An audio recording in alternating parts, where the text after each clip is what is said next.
இந்த ஆவி உள்ளவர்களிடத்திலும் வாசம் பண்ணுகிறேன். இங்க பாருங்க, அந்த இடத்துல திருப்பி வாசிங்க. இங்க பாருங்க, மகத்துவமும் உன்னதமானவர் சொல்லுகிறார், உன்னதத்திலும் பரிசுத்த ஸ்தலத்திலும் வாசம் பண்ணுகிற நான் பணிந்தவர்களின் ஆவியை உயிர்ப்பிக்கிறதற்கும் நொறுங்கினவர்களின் இருதயத்தை உயிர்ப்பிக்கிறதற்கும் நொறுங்குண்டு பணிந்த ஆவியுள்ளவர்களிடத்திலும் வாசம் பண்ணுகிறேன்.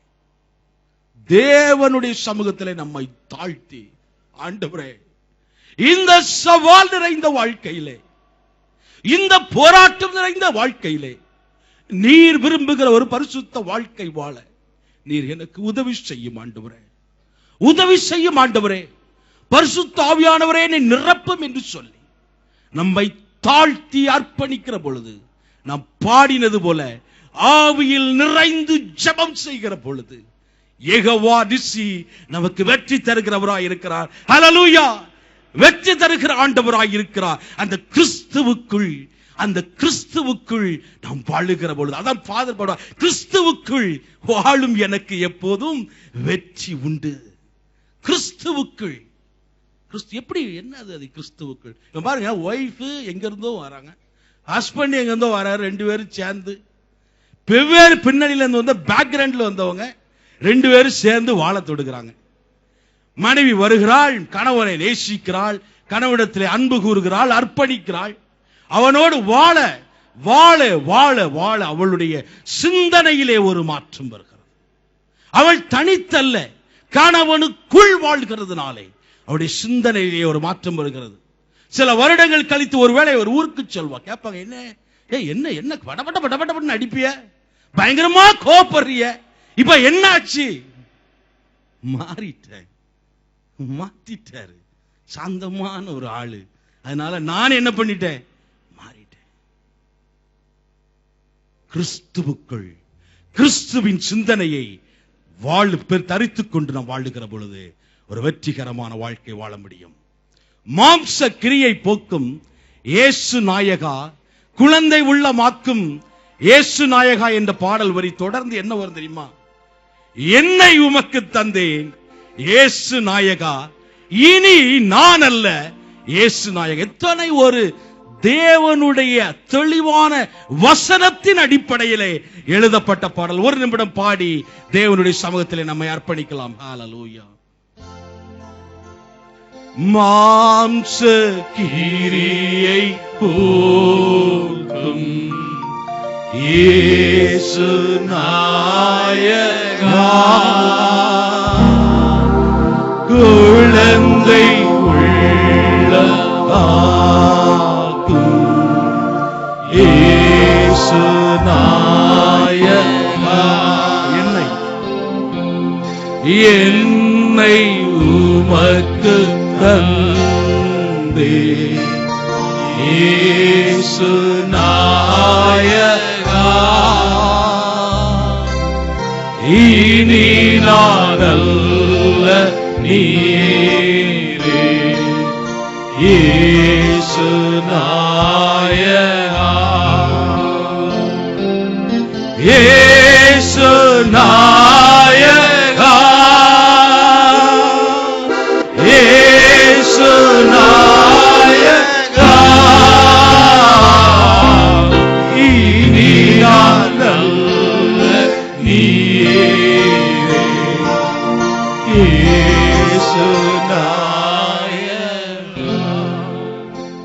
இனி நான் அல்ல என்று சொல்லி கிறிஸ்துவுக்குள் வாழுகிற பொழுது நாம் பாடினது போல ஒரு வெற்றி நிறைந்த வாழ்க்கை வாழ முடியும். அவருடைய வருகைக்கு நம் ஆயத்தமான இரண்டாவது ஊக்கமான அன்பு, intense loves. First Peter chapter 4 verse 8. 1 பேதுரு 4ஆம் அதிகாரம் 8ஆம் வசனத்தை வாசியுங்கள்.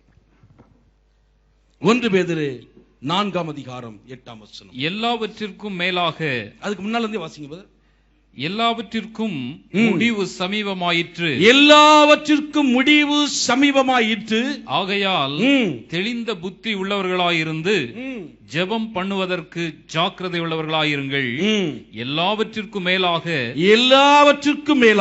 ஒருவரில் ஒருவர் ஊக்கமான அன்புள்ளவர்களாயிருங்கள். அன்பு திரளான பாவங்களை மூடும். பாருங்க, 4 வயசு பையன் துப்பாக்கி எடுத்து பிளே ஸ்டேஷன் கொடுக்கலன்னு அவங்க அப்பாவை சுட்டு கொண்டுட்டான். 4 years. அவனுக்கு ஒருவேளை விவரம் தெரியாம இருக்கலாம், ஆனா கோபத்தில் நிறைந்து என்று போட்டிருக்குது. 11 வயசு கேர்ள், அவளை அடிச்சு பாய்ஸ் அடிச்சு ஹாஸ்பிடல்ல அட்மிட் பண்ற அளவுக்கு அடிச்சிருக்காங்க. இன்னொரு சகோதரி தான் பெற்றெடுத்த குழந்தைய கார்பேஜ் சூட்ல, அதாவது இது எப்படியும் மறித்து விடும், செத்து விடும் என்ற நம்பிக்கையோடு போட்டிருக்கிறார்கள். ஆனால் அது உயிர் பிழைத்து விட்டது. இது அமெரிக்கா. பொதுவா மெசேஜ்ல நம்ம அமெரிக்க ஐக்கிய தேசம், ஐரோப்பிய தேசம் அப்படிதான் சொல்லுவோம்.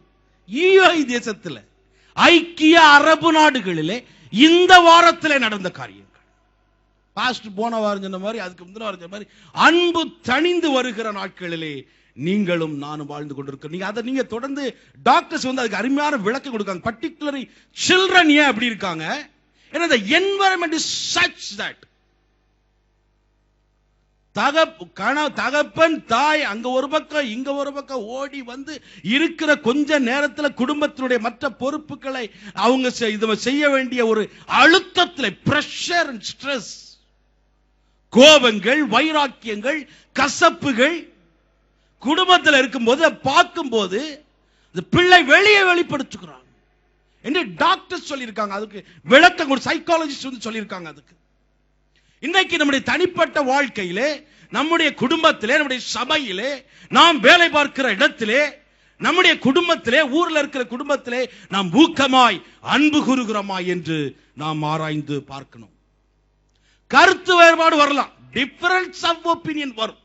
கருத்து வேறுபாடு இல்லாதவர் இந்த உலகத்தை விட்டு கடந்து போனவர் தான். சிலவங்க சொல்லுவாங்க, எனக்கு என் மனைவிக்கு கருத்து வேறுபாடே இல்லைன்னா நீர் உலகத்தை விட்டு கடந்து போனவர் போல இருக்கிறீர்கள் அர்த்தம் சொல்லுவாங்க. கருத்து வேறுபாடு வரும். அது கசப்பாய், வெறுப்பாய், சண்டையாய், குரோதமாய், வைராக்கியமாய், விரோதமாய் மாறிவிட்டது என்றால் நன்றாக கவனியுங்கள். நாம் சந்தோஷத்தையும் சமாதானத்தையும் இழக்கிறது மட்டுமல்ல, ஆண்டவர் உங்களுக்கும் எனக்கும் வைத்திருக்கிற மகத்தான நோக்கங்களை, திட்டங்களை நிறைவேற்ற முடியாமல் தடை செய்யப்படுகிறோம் என்பதனை நீங்கள் மறந்துவிடக் கூடாது, நானும் மறந்துவிடக் கூடாது. என்னையும் சேர்த்து தான் சொல்லுகிறேன். யாக்கோபு 4ஆம் அதிகாரம் 1-3 வரை உள்ள வசனங்களை நீங்கள் வாசியுங்கள். யாக்கோபு 4ஆம் அதிகாரம் 1-3 வரை உள்ள வசனங்கள். உங்களுக்குள்ளே யுத்தங்களும் சண்டைகளும் எதனாலே வருகிறது? உங்கள் அவயவங்களில் போர் செய்கிற இச்சைகளினால் அல்லவா? நீங்கள் இச்சித்தும் உங்களுக்கு கிடைக்கவில்லை. நீங்கள் கொலை செய்தும்னா மத்தேயுனுடைய அந்த அதிகாரத்தினுடைய அடிப்படையிலே கோபப்படுகிற காரியங்கள். ஓகே, நீங்கள் கொலை செய்தும் பொறாமை உள்ளவர்களாயிருந்தும் அடையக்கூடாமற் போகிறீர்கள். நீங்கள் சண்டையும் யுத்தமும் பண்ணியும் நீங்கள் விண்ணப்பம் பண்ணாமல் இருக்கிறதினாலே உங்களுக்கு சித்திக்கிறதில்லை. இங்க பாருங்க, தொடர்ந்து நீங்க வீட்டுல சென்று வாசித்து பாருங்கள். உங்களுக்குள்ளே இருக்கிற இச்சைகள் அதுதான் காரணம். அதுதான் காரணம். நீங்க சரியா பிரேயர் பண்ணலப்பா, ஆனா பிரேயர் பண்ணாலும் ராங் மோட்டிவ்ஸ்ல பண்றீங்க, தவறான நோக்கத்திலே நீங்கள் ஜெபிக்கிறீர்கள். அதனாலதான் உங்களுக்கு யுத்தமும் சண்டையும். கலாத்தியர் 5ஆம் அதிகாரம் 24 வசனத்திலே சொல்லப்படுகிறது, பவுல் எழுதுகிறார், கிறிஸ்துவனுடையவர்கள் தங்கள் மாம்சத்தையும் அதன் ஆசை இச்சைகளையும் சிலுவையிலே அறைந்திருக்கிறார்கள். தேவனுடைய அந்த சந்தோஷத்தை, சமாதானத்தை அனுபவிக்க, அவர் நமக்கென்று வைத்திருக்கிற திட்டங்களை எதிர்கொள்ள, அவருடைய வருகைக்கு ஆயத்தப்பட நாம் நம்முடைய ஆசை இச்சைகளை சிலுவையிலே அறைய வேண்டிய நாள் இந்த நாள்.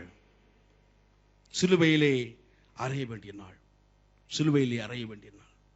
பாருங்க, கிறிஸ்தவம் தனித்து இயங்குவது அல்ல.